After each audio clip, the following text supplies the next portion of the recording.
Miami. It's not a game. GameStop continues its roller coaster ride, caught in the crosshairs of little versus big investors. I'm Diane King Hall at the CBS Broadcast Center with more on that stock saga. And a look at the life and pioneering legacy of the late Cicely Tyson. The 4 states' most watched news starts now. Charges are pending after an overnight standoff in Miami, Oklahoma. This is KOAM News at Noon. I'm Tanya Bach. Topping our first 7 minutes, police say they responded after a physical altercation led to a shot fired just before 9 p.m. last night. The scene, the 1100 block of I-Northwest. Police say no one was shot, but they did find a victim who had several wounds consistent with a fistfight. 37-year-old male suspect had barricaded himself inside with a family member. Officers at the house made numerous attempts to talk him out, but he refused to surrender. Police were able to get the family member out of the house. Officers then breached the home and took the suspect into custody without incident. A Missouri man faces federal charges accused of taking part in the attack on the U.S. Capitol. FBI agents and Springfield police took Zachary Martin into custody without incident. He's facing federal charges of unlawful activities on Capitol grounds, disorderly conduct, and demonstrating in the Capitol building. Storming of the Capitol by former President Donald Trump supporters happened January 6th as Congress was meeting to vote to affirm President-elect Joe Biden's electoral win. 5 people died during and after the riot.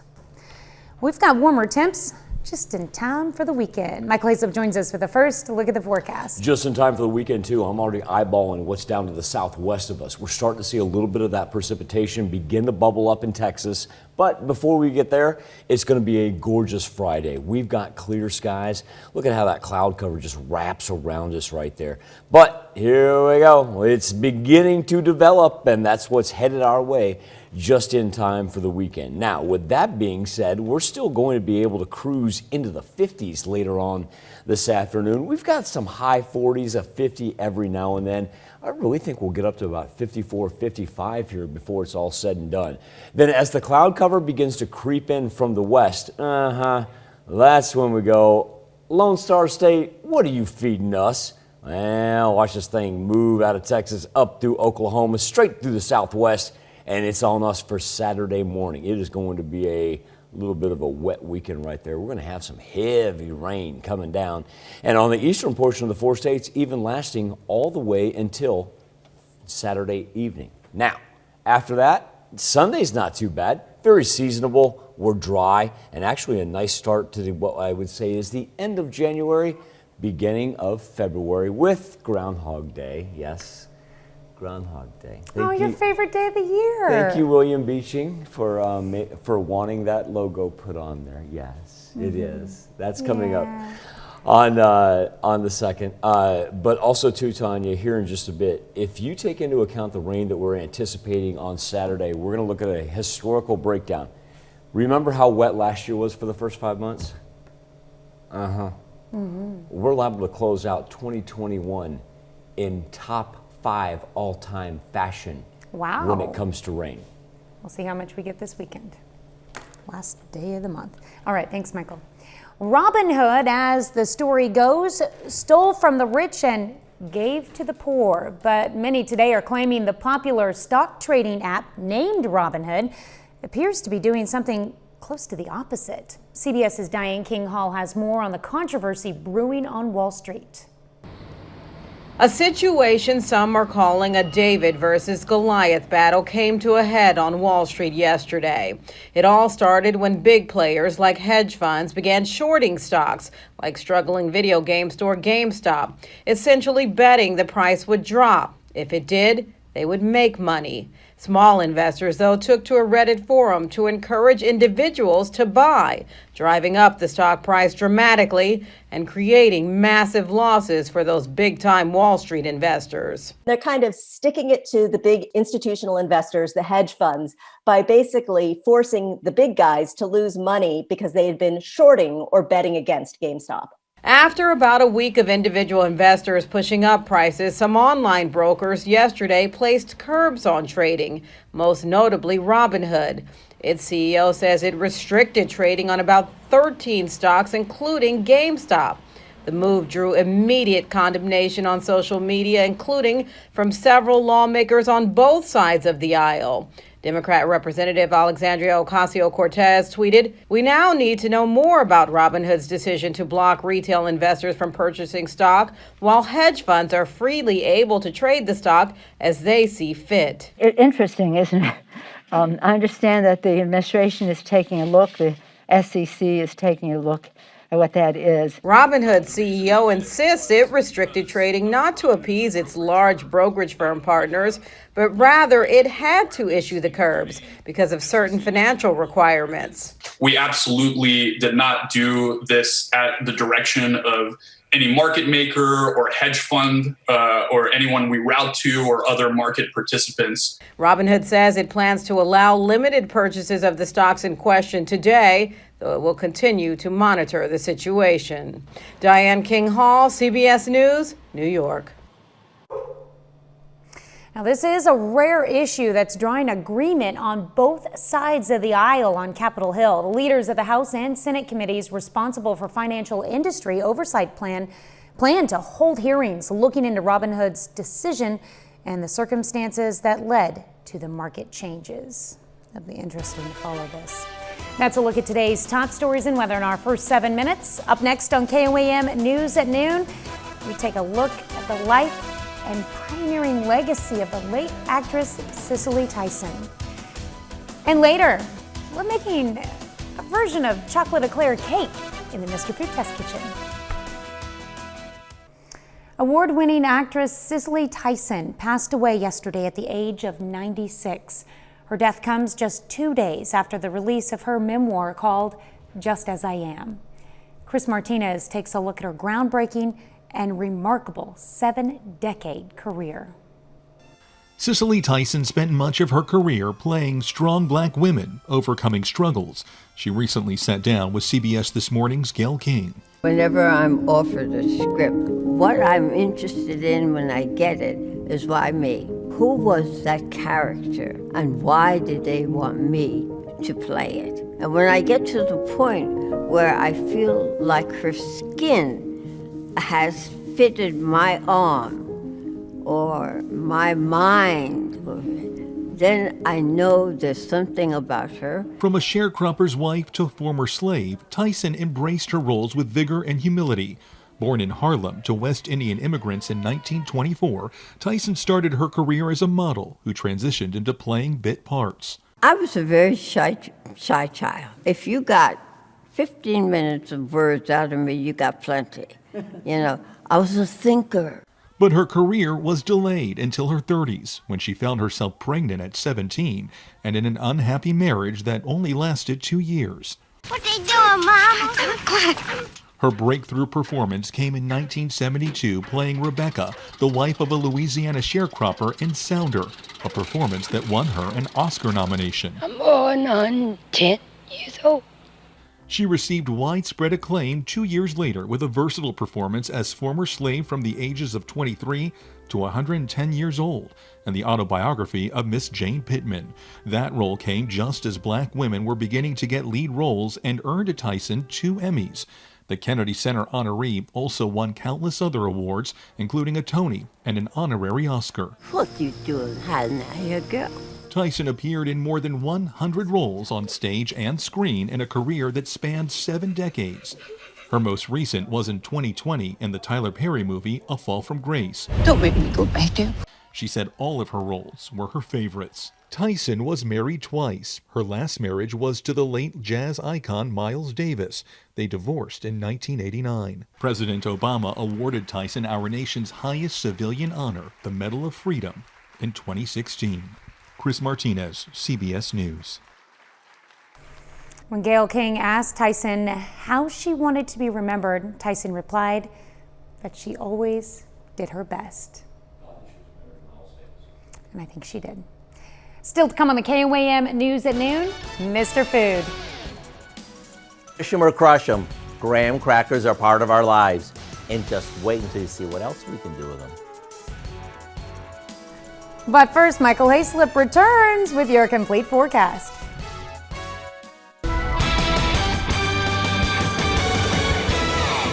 Live look from the Freeman Health System Sky Camera on this gorgeous January Friday. Cannot beat this for later in the month right now as we sit at 49 degrees. Still do have a little bit of a wind chill in effect, but can't beat it as our warmer temperatures are going to blow in from the south. One thing we have noticed though, we were sitting at about 5 to 10 miles per hour this morning pre-sunrise. Now, look at these numbers. These are sustained winds. These are not gusts. We're up to 17 miles per hour in Independence and Chanute, 14 miles per hour in Grove and Joplin and Nevada. Checks in at 15. But it has provided us with temperatures that are at 50 in Miami and a whole bunch of high 40s all the way through the 4 states. And the nice thing is as we do pick up some evening precipitation coming out of Texas, it'll stay as rain. Color contour of the ridge of the jet stream shows you the warmer temperatures that we've been privy to, as opposed to that big cold front that they have through the Corn Belt that stretches through the Great Lakes and then to the northeastern portion of the United States. Skywatch storm tracker for us. Cloud cover staying off to the west right now as high pressure moved in, took everything off to the east, but now we're beginning to build out here. As a matter of fact, I was looking at Wichita's barometer. That thing's going straight down. Gives you an idea that that system is more than headed here and doing so very, very quickly. And so what we're seeing, this is what we're going to pay attention to. Not so much what's out of New Mexico right here. It'll really bubble up there just about in north central Texas. And once it does, it's going to make its way through Oklahoma, grow, expand, and then come through the 4 states. But that's not until Saturday morning. It's going to be just a gorgeous end to our work week. As far as our watches and warnings right now, remember at one point in time earlier this week, we had more than 110 million Americans that were under a winter weather advisory of some form or fashion. Now we've been able to kind of isolate that to one swath that works its way just north of the Ohio River Valley up to the Great Lakes, and a reprieve for everybody out on the West Coast as now we just see it in our more mountainous areas. So when we're to get to the afternoon hours, sunshine going to stay here the entire time. Clouds really aren't going to begin to grow until we get past sunset. So that's going to be absolutely perfect timing for us. Now, once we do, once again, if you're a radar watcher, if you're interested in following it, look down to your southwest because we will see it come out pretty much right on I-44 before we get the expansive growth of it as it comes Saturday morning. We're going to have some thunder, some lightning, and I tell you what, some pretty heavy rain with it as well. We'll see pockets that'll get up to 2 inches of accumulation. I think most part widespread we're going to go about inch and a half of rain, but everybody's going to see it. Not going to be one of those mornings where you go, oh, scattered showers, you may see some, you may not. No, this is going to be pretty widespread. It's a good system that actually can stretch from Gulf all the way to Canadian border by the time it's said and done. Now on the 7-day forecast, it's going to be a sunny Sunday, but here's the thing. Because of the rain that we're going to get on Saturday, it's going to be a little muddy mess on both Saturday and Sunday. But the nice thing is we can actually take a couple days off before we get more rain to begin February. Oh, by the way, yep, Groundhog Day. I got your attention right there, Miss Bach, didn't I? When I hit the old wall, Tanya she sat up real fast. She's like, what, Michael? So here's the thing. If we add about an inch to that right there for the month of January from Joplin Regional Airport, that's my measuring stick that I'm using for this. If we add about an inch to that, there's a good chance that January 2021 ends up as about the 3rd wettest January on record, thanks in part to our Saturday rain. We'll eclipse that of last year, in which last year we had a 5-month span last year. There was, I believe, the 2nd wettest on record. All right, well, curious to see how much we end up getting this weekend. It'll be a wet mess. Groundhog Day. Let's walk over there. I'll do it again. You know what? Let's go do weather again. That reminds me of the lovely movie Groundhog Day, where he just kept repeating and repeating the day. At least we got past 2020. There you go. Our camera op got antsy. Michael's no longer in that shot. Well, we take this time to honor today's 4-state hero. Purple Heart recipient Thomas Langley in the U.S. Army. The soldier from West Mineral, Kansas, joined the 7th Air Cavalry in 1969. Sergeant Langley served in Vietnam, earning a number of honors. In addition to the Purple Heart, Langley was awarded the Bronze Star, the Vietnam Campaign Medal, and the Helicopter Flight Medal while on enemy contact. To Sergeant Thomas Langley, we thank you, our 4th State hero.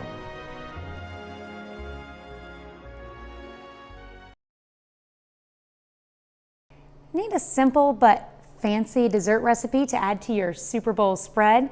Today, Howard takes a new and delicious approach to the chocolate eclair in the Mr. Food Test Kitchen. If you're like most people, you've probably dunked them in milk, sandwiched a toasted marshmallow and chocolate bar between them, or crushed them up to make a buttery pie crust.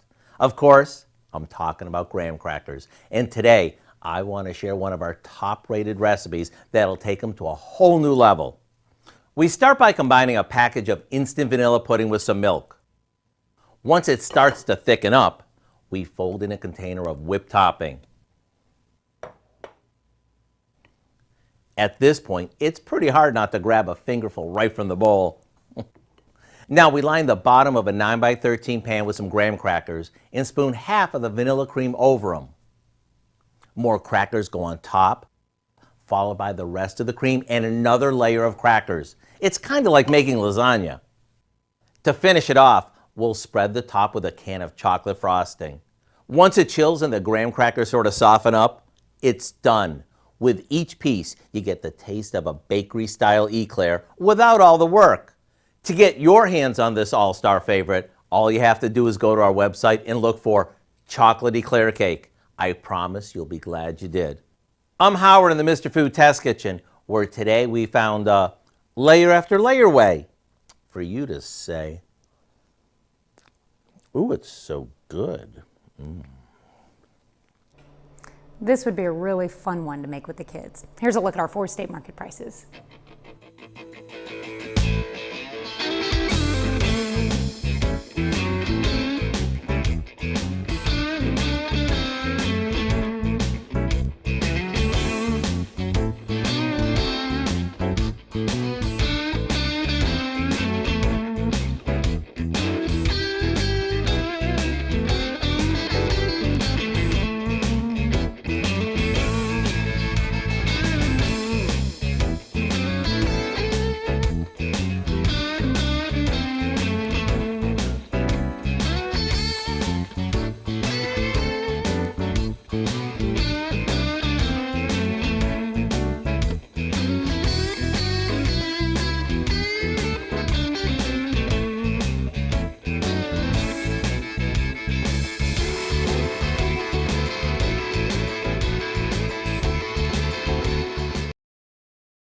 Sunny afternoon, but we do have cloud cover that's going to move in. Remember, Saturday is going to be a rainy one as it begins in the morning and lasts all the way into the afternoon. Now over to Dow with a look at what's coming up tonight at 5. Yeah, at 5, a good reason to get the giggles in case you need one. We're going to look at how people are laughing their worries away during the pandemic with yoga. Plus, the City of Joplin health officials and National Guard vaccinate 1,000 local residents in its first mass vaccine clinic. And a mental health expert talks about how the Super Bowl could give people a mental break. Join us, KOAM News at 5. All right, thank you, Dow. Thanks for joining us for KOAM News at Noon. We'll see you right back here at 5 o'clock.